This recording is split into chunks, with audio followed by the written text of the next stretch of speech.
What's up guys, thanks for joining the channel. In this video I'm comparing the Pixel 5a 5G with the Moto G Stylus 5G. Two very affordable 5G phones. Both are very good phones in their own right, but let's take a look at the specs and compare each one to see how these phones fare and what's a better buy. Let's go ahead and take a look. First, let's take a look at price. The Pixel 5a comes in with a price tag of $450. And the Moto G Stylus 5G comes in at $400. But the prices could be a little bit deceptive because the Pixel 5a, that one, yes, it is $450. There's no way to get around that. With taxes, you're looking at around $500, which in the grand scheme of things is not a bad price. Flagships are $1,000. This is less than half that, so that's that. The Moto G Stylus 5G is interesting because although it costs $400 retail, you could find this as low as $20 on prepaid carriers such as Metro, for example. So if you could get this phone for $20, it's going to bring a lot more value to the phone. A little disappointed in the Pixel 5a because it has never been, the Pixel line has never been offered on prepaid, and that's where you get very good deals and discounts.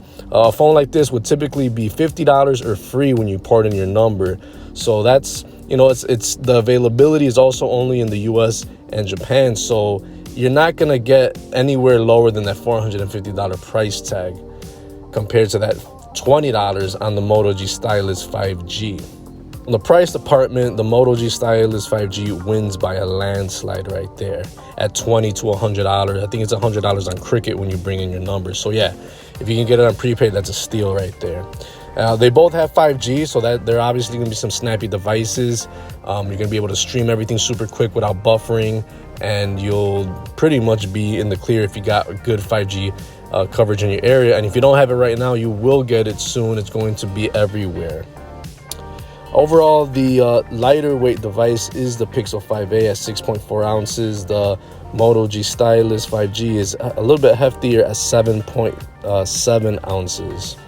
The overall bigger device also is the Moto G Stylus, just by a little bit. Build quality wise, Pixel 5a has aluminum frame, aluminum back. Moto G Stylus 5G, plastic frame, plastic back.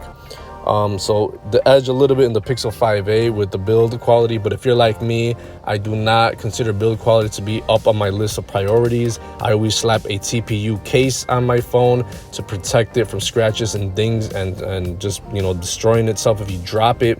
I spend less than $10 and it does a pretty good job. So it's a tie right there in the build quality for me. One thing the Pixel 5a does have that separates it is the eSIM. And that means that you could have two different phone numbers, two different data plans at the same time. Or if you're traveling, you could activate service without needing a physical SIM card. For a lot of people, that will be important. If you're not a traveler, it's not such a big deal. But it is something that is special because only Pixels and iPhones and some Samsungs have that. The Moto G Stylus does not have an eSIM.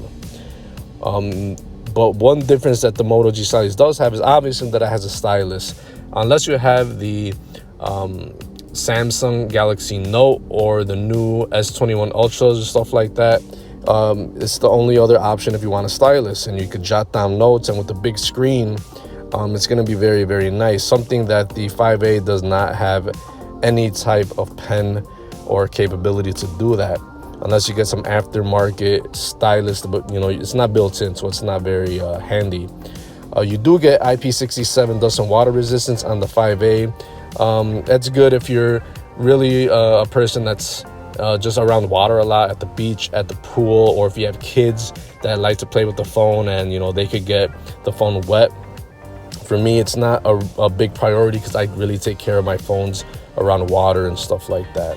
But the Moto G Stylus does have a water repellent design, so a few splashes and rain droplets won't really affect the Moto G Stylus 5G. So a little, for me, it's not a big deal, but it's a little bit of a tie on the Pixel 5a and the Moto G Stylus for me. If you're at the, if you're around water a lot, it might be better off getting the Pixel 5a 5G. Moving on, display.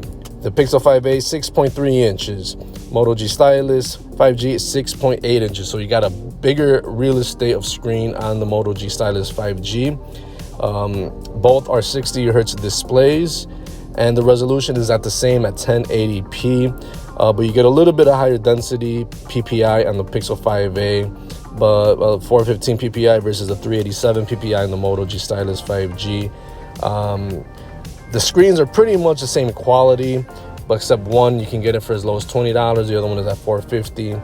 So it's kind of a tie in the screen department, except that the 5A has that always on display, which is cool if you want to interact with your device, checking out notifications and incoming messages and stuff while it's sitting on the desk. Now for the OS, the Pixel 5a will get fast updates. It'll get 3 years of updates, and you get a clean build of Android. So Moto G Stylus 5G will feel pretty much the same. It has a close to stock version of Android, but that's it. You're not going to get fast updates, or you're not going to get any updates at all, really. For the chipset, 5A gets 765G. Moto G Stylus gets the Snapdragon 480 5G. Now, honestly, for 99% of people out there and regular app usage, you won't see a big difference in performance. It'll handle all your regular apps, your everyday apps, with no problem. For example, you're going to do video, you're going to do WhatsApp, you're going to do just all the regular stuff that phones usually do on a regular basis. Disney, HBO Max, calling, texting, video chat, email. You can do some hotspotting, Bluetooth, light gaming like Dead Trigger and Grand Theft Auto, for example. The only thing that both of these phones will have some trouble with is heavy intensive gaming or heavy intensive video editing. But other than that, you know, your everyday task, maps and all that stuff is going to be the same on both of these devices. For the storage, both of these start off at 128 gigs, which is more than enough for most people. I don't see you running out of storage. At $450, it's average, but for $20, that's a really good deal. And plus, the Moto G Stylus has a micro SD card slot, so the Moto G Stylus 5G wins in the storage department. As for RAM, the Pixel 5a has a pretty good amount of RAM at 6 gigs, which is more than enough for most people. Moto G Stylus 5G, 4 gigs of RAM, which is going to be almost as good as 6 gigs, but it'll be good enough for most people. There's going to be a few apps here and there that it might, the more apps you have running in the background, the Moto G Stylus will probably slow down a little bit more often, but I don't see it being a big problem. Next is the camera. 2 cameras on the 5A, a 12 megapixel main shooter, 16 megapixel ultra wide. Moto G Stylus 5G, 4 cameras, 48 megapixel main, 8 megapixel ultra wide, 5 megapixel macro, 2 megapixel depth. And you get 4K video in the Pixel, 1080p on the Moto G Stylus 5G. Now, the better overall camera quality is the Pixel 5a. Pixels have always had good cameras. It takes smooth video. It takes good pictures in the daytime, good pictures in the nighttime. Same thing with video. Moto G Stylus 5G will have an average camera at best, but it will struggle at night. But for the price point, it is understandable. In the daytime, it takes some beautiful shots, though. Selfie camera, 8 megapixel on the Pixel 5a, 16 megapixels on the Moto, and both shoot at 1080p. Both of these phones offer the headphone jack, something that I really don't care about anymore, really, unless you have some physical headphones you want to connect, or a mic, or connect it to an aux cord to listen to music. It's a nice thing, but it's not really something I deal with on a daily basis. Both have Bluetooth 5.0 on the Pixel 5a. I believe it's either 5.0 or 5.1 on the Moto G Stylus 5G, and it doesn't matter which version of Bluetooth, it'll happily connect to your wireless speakers, wireless headphones, and smartwatches. You got NFC on the 5A. You don't have that on the Moto G Stylus. That's mostly used for payment services. It's something that I really don't consider a high priority. You do get a Type-C charger on both of these for charging. You both get fingerprint readers on these devices. You get a rear-mounted one on the Pixel, side-mounted on the Moto G Stylus 5G. Both are reliable ways of opening your device. These do not have the in-display fingerprint readers that more expensive devices have, but those I find kind of finicky, so I'm fine with both of these having physical fingerprint readers. Next, last but not least, is the battery, and both of these have great battery lives. Pixel 5a finally steps up the Pixel line with a nice big battery at 4,680 milliamps. With that optimized stock Google Android and the chipset and all that good stuff, it's going to make for a pleasant experience of 2 days of battery life, while the Moto G Stylus has that monster 5,000 milliamp battery, which just by itself will give you 2 days of battery, even 3 depending on your usage. So battery is a huge perk on both of these phones. Pixel 5a has 18 watt fast charging. Moto G Stylus only has 10 watt charging, but I don't see it being a problem with these huge batteries. So what are my conclusions after comparing the specs about these devices right here? Well, I consider 5 things to be very important in a smartphone, and let's see how these things do. So price-wise, the Moto G Stylus wins outright because you can find it for super cheap. The Pixel 5a availability keeps the price at $450, which is not bad by itself, but the Moto G Stylus 5G can be had for $20. Pixel 5a basically is a flagship level device, but at a mid-range price. So both of these, depending on how you look at it, the prices are very good. Camera-wise, Pixel 5a wins outright. It's a flagship camera at a mid-range price. Moto G Stylus 5G, no matter how many cameras you put in the back, it will never reach the success of having flagship level shots. So the Pixel 5a wins, Moto G Stylus 5G loses. Processor, Pixel 5a has a very nice processor, but it does not, have a flagship processor, but it'll still do the job regardless. Moto G Stylus, you got to be careful.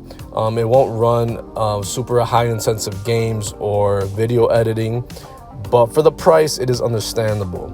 Storage wise, both of these are tied. They have it covered at 128 gigs. That's not an issue.